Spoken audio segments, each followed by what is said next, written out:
აუცილებლად უნდა აღვნიშნო მატჩის დასრულების შემდეგ მომხდარი ინციდენტი, როდესაც მაყურებლის მცირე ნაწილი სტადიონზე შეიჭრა და უსიამოვნო ფაქტს ჰქონდა ადგილი, როგორც მოედანზე, ისე სტუმართა გუნდის ტრიბუნასთან.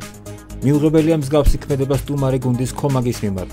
ამ სრულიად მიუღებელი ქმედების გამო შეურაცხყოფა მივაყენეთ როგორც სტუმარი გუნდის გულშემატკივარს, ისე საშუალება არ მიეცა ჩვენ ნაკრებს ერთ გულ ქომაგებთან ერთად ეზეიმა გამარჯვება.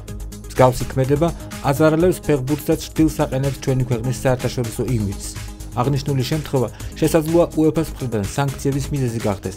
შესაბამისად, დააზარალოს ჩვენი ნაკრები და ქართული ფეხბურთის გულშემატკივარი. მადლობა სტუმართა გუნდს და ასევე მათ გულშემატკივარს, რომლებმაც როგორც თბილისში, ისე ერევანში მეგობრული გარემო შექმნეს.